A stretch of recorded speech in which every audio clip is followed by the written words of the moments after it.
So my name is Sylvia. I am Singaporean and I'm speaking to you from Singapore at this moment. The role that I currently have is Director of Corporate Responsibility and Owner Communications for Hilton in the Asia Pacific region.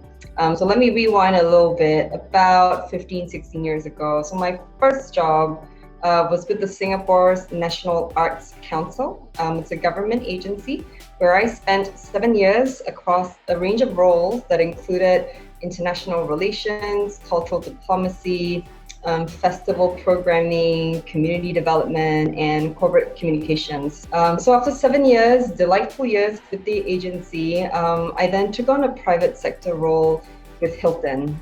And I've been here now for just over 8 years. And it's been a bit of a whirlwind with the Hilton sort of universe as well. So Hilton is a global hotel company. We have more than 6,000 hotels around the world. And, it was a fascinating entry point into a world where hospitality is sort of the core value, right? Kind of taking care of each other and making sure that their needs are met. So, stepping into an industry that was very new to me, I was the company's first non-US hire for the corporate responsibility team based in Singapore in the Asia Pacific office. And the ambition really at that time was to drive positive social and environmental change within Hilton and beyond Hilton. Because you can imagine for a company of our size and scale, there's a lot that we touch, right? There are a lot of communities, a lot of people, a lot of buildings that we operate. And so there was so much that we could do, but it was such a small team. So we had to really figure out where do we start? And it was such a blank slate. I stepped into a role that never existed before, which is great for me personally, because I enjoyed creating a lot of plans and strategies from scratch. I did a lot of research. I spoke with so many people. And at that point in time, I traveled a lot. Not great for the environment at that moment, but it really gave me an appreciation to, how diverse cultures are, how different needs are, even within the same business. So that was, really a kind of a different trajectory of discovery, so to speak. And then I had great bosses that really wanted to invest in me. So I progressed to oversee our efforts in the Europe, Middle East, and Africa region before I moved on to take a 2-year stint in our US office, leading on some of our global projects. And one of the things, and typically when I do get, younger people coming into the workforce and they're just curious about what I look out for when I, make certain decisions in my career. And I tell them it's typically three things that have served me well, so far, right? It's only been 15 years, but it served me well so far. The first thing is that it's really important to me that I'm not doing my job because of a paycheck. There needs to be a bigger purpose. And I need to know that I am making some sort of impact on the world, right? So that first and foremost, that work can be purposeful, was incredibly important to me. And that I was able to really sort of enjoy both in the world of arts and culture, which was my first sort of, industry, and then now in hospitality. That was something that was, really sort of shaped how much I, enjoyed my time at the workplace. The second thing was that, I think it's so important to me that I continue to learn and continue to be challenged. And, I've always sort of joked with my colleagues and my friends, and I said, at any point in time when I feel like this is it, this is all that I can give, right? That's kind of a sign that I've reached a certain peak in a place. And that's probably a sign that I need to think about, where next? Where do I need to grow next? And, so the moment I stop being curious and creative, like that's a big sort of red flag for me. And that really brings me to the third point, right? Am I able to build up those around me? If I'm unhappy in my workplace, if I'm not motivated to support my coworkers and team and help them grow, like I become toxic to that environment. And I think just knowing and discerning that is so important. And it has to be a two-way street, right? Like you can't just be the only happy one in the team. Like everyone kind of needs to kind of receive your energy and benefit from it as well. So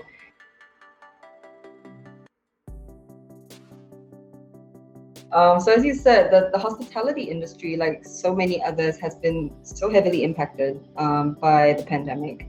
I would say the last year we've seen such a huge pivot towards humanitarian support, including those of our own team members, right? Those that have been affected by illness, by hardships. As we take time, I think, to recover and rebuild, we are seeing, I think, a stronger focus on building resilience and being more inclusive in the way we grow. I mean, from a travel and tourism perspective, I would say that I do sense this huge commitment to prove that hospitality is an unstoppable force for good.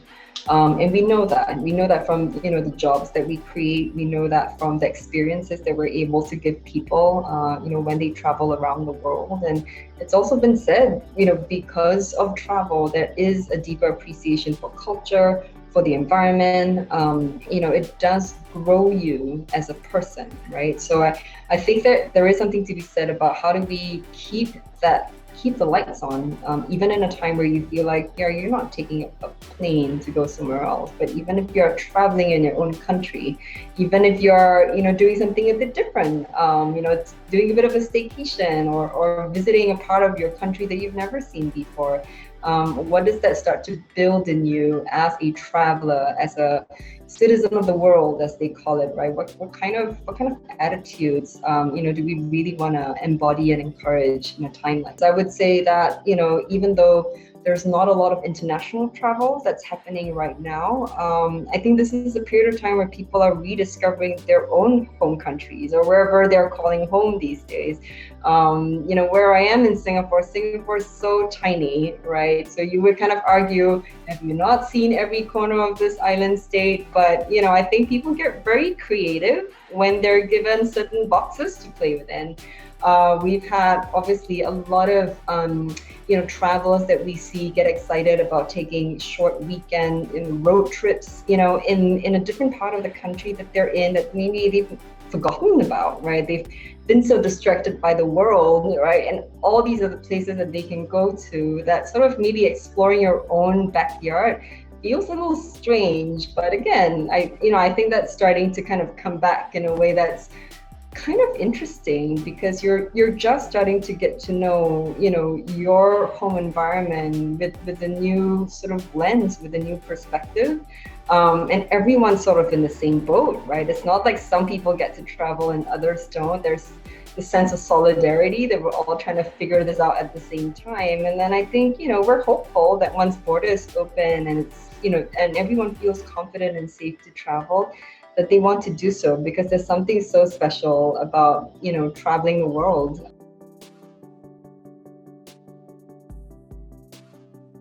Considerations or qualities that I find, has been important in the way that I navigate the working world, so to speak. One of it, I think it's like developing a self-awareness. I think it's so important to be really aware, but also very honest about your strengths and also, what you're not so great in, right? Where are your gaps?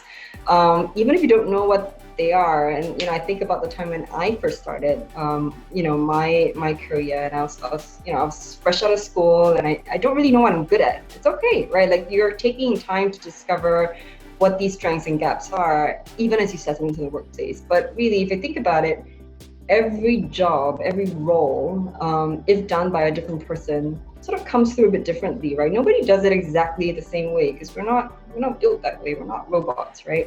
Which is great, and that's diverse and fun, and it keeps our lives really interesting. But I would say that there are certain competencies that do matter more in certain kinds of jobs and roles.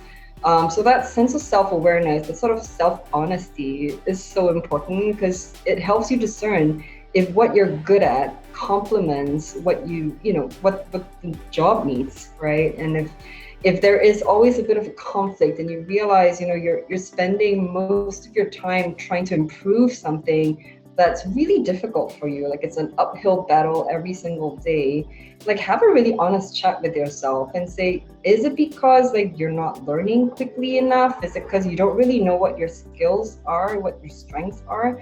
So I would say the second quality that I found really helpful and important is just to be a really good listener. I think it's always kind of tempting, or it's human nature to want to, make a quick impression, to be really impressive and have everyone listen to you. But I think when you have this ability to tune in to what is it that's a major kind of pain point, what is it that's a real motivator to the person that you're talking to, whether it's a coworker or a manager or a customer or even your spouse or your child, right? If whoever is it that you're speaking to, you become so much more aware about what is it that you originally wanted to say, and is it actually of interest and relevance to that conversation? We're so used to multitasking and doing everything all at once, and honestly doing them all badly, if I'm really honest, right? But when you're taking time just to do one thing and to do it really well, I think you really invest in that shared space with someone that you're in conversation with, and whether that's like in your home or in the office. I think that's such a powerful quality, to let someone know that you're listening to them, and that you have an honest reaction to what is it that they're telling you.